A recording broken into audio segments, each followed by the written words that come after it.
तरीके से simple sentence बनाना सीख रहे हैं। जैसे कल मैंने आपको कुछ और बताया था, उससे पहले कुछ और बताया था, तो वैसे आज भी हम सिंपल सेंटेंस बनाना सीख रहे हैं। तो नाउन या फ्रेज इन एपोजिशन के प्रयोग द्वारा हम सिंपल सेंटेंस बना रहे हैं। इसके लिए नाउन या फ्रेज इन एपोजिशन के प्रयोग द्वारा हम सिंपल सेंटेंस बना रहे हैं।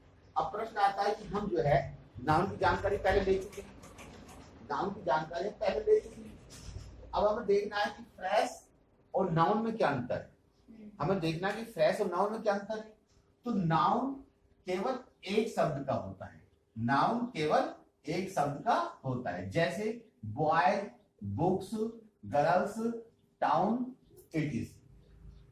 फ्रेज जो होता है एक से अधिक शब्द का होता है। फ्रेज जो होते हैं वो एक से अधिक शब्द के होते हैं। जैसे in the corner, on the table, my friend, it is. अब इन एपोजिशन की बात आती है। इन एपोजिशन का जो मतलब है नाउन और फ्रेज को साथ साथ रखना। नाउन और फ्रेज साथ साथ, इसमें कुछ करना ही नहीं हमें, इसमें हमें ज्यादा कुछ नहीं करना, बल्कि करना यह है कि नाउन और फ्रेज को एक साथ रखना हमें। वो कैसे रखना, जैसे हमारे टेंस ये है वेयर इज माई फ्रेंड, मेरा दोस्त कहां है। His name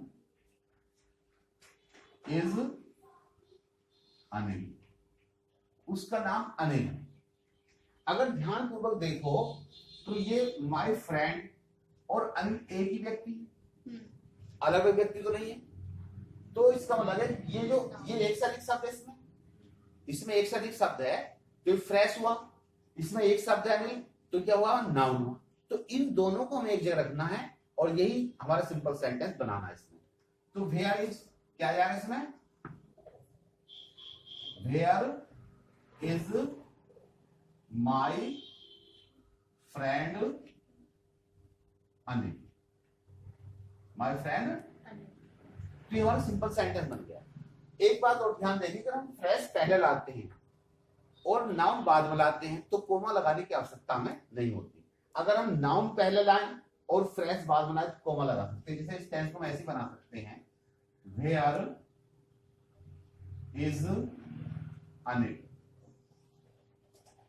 coma my friend.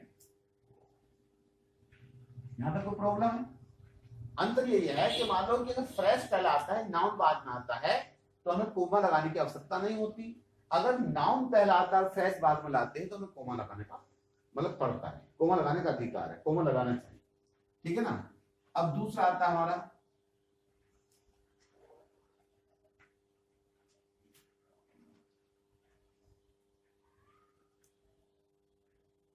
Surdas. Surdas is a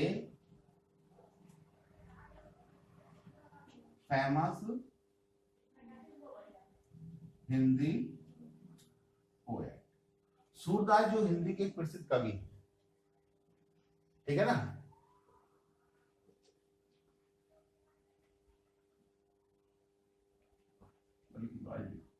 He was blind, he was कर लो।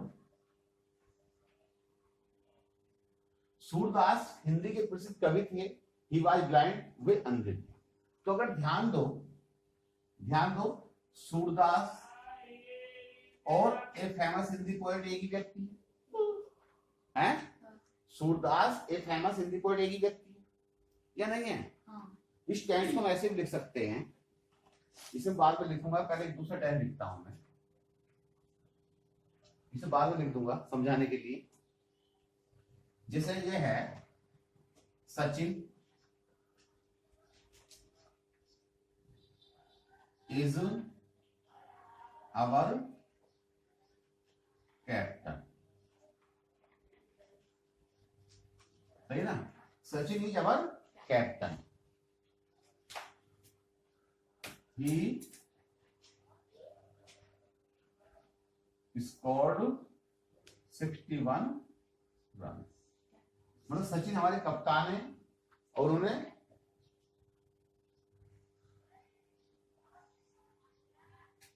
स्कोर, तो उन्होंने 61 रन बनाए। तो सचिन और आवर कैप्टन एक ही व्यक्ति, ठीक है ना। तो इसमें इसे हम कैसे लिख सकते हैं, ऐसे लिख सकते हैं Sachin comma our captain scored 61 run, सही है ना। ये ऐसे लिख दो, आवर कैप्टन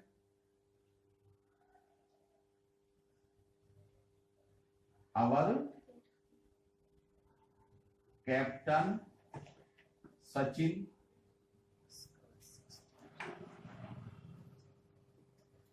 स्कोर्ड 61 रन, दोनों सही। तीसरा मुझे मैंने अभी लिखा था Surdas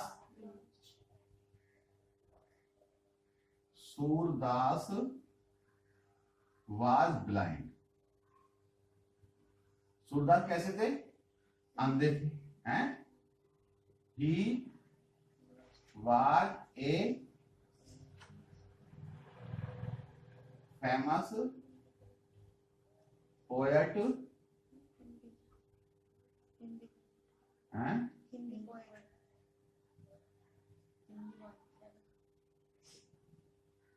He was a famous Hindi poet.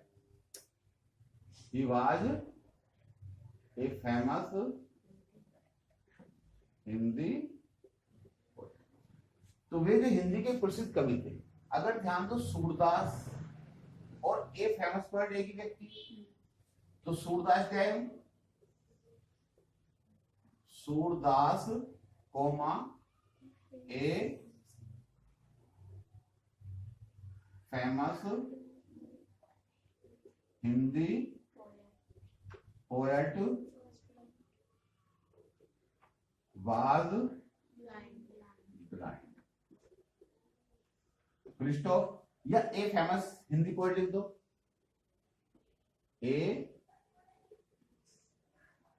Famous Hindi poet Surdas was blind. दोनों टेंस आपके सही। अब चौथा टेंस आता है Columbus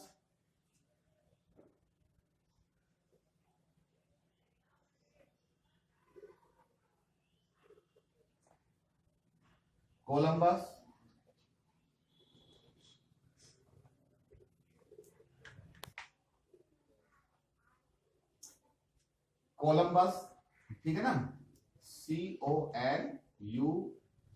COLUMBUS। Columbus was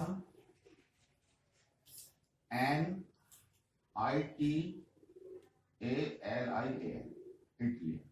Columbus कौन थे, एक इटलियन थे, ठीक है ना। ही डिस्कवर्ड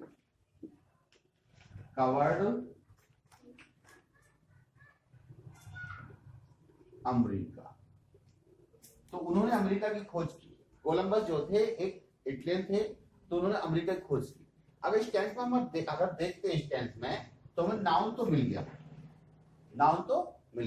लेकिन हमें फ्रेश नहीं मिल पा रहा, क्योंकि फ्रेश इटली भी नाउन है, अमेरिका भी नाउन है, तो फ्रेश नहीं मिल पा रहा। तो ऐसी स्थिति में है जहां हमें नाउन मिल जाता है और फ्रेश नहीं मिलता, तो ऐसी स्थिति में फ्रेश बनाना पड़ता है। तो खुद बता दोगे भी लोग, आप लोग देखो, जैसे ही कोलम बस कोमा का इस कवरर of America, Columbus comma the discoverer of America, यानी कि अमेरिका का खोजकर्ता व्यक्ति हो गया, एक से अधिक शब्द फ्रेश बन गया। Was an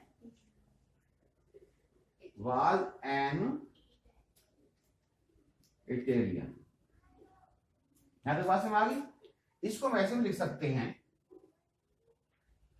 the coverer of America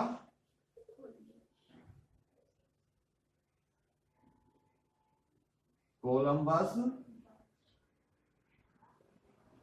was an Italy. तो इस तरह आपका जो है नाउन फ्रेश इन एपोजिशन का जो है अध्याय समाप्त हुआ। कल अगला अध्याय पढ़ाया जाएगा, लेकिन उससे पहले आप लोगों को ध्यान रखना है कि इसको आप शेयर करो, अधिक से अधिक शेयर करो जितना भी हो सके, ताकि जो है दूसरे बच्चों को इसका काफी लाभ मिले। और कमेंट भी आप अवश्य दो, सब्सक्राइब भी करो और लाइक भी करो। ये आपका दायित्व बनता है, आपकी जिम्मेदारी बनती है।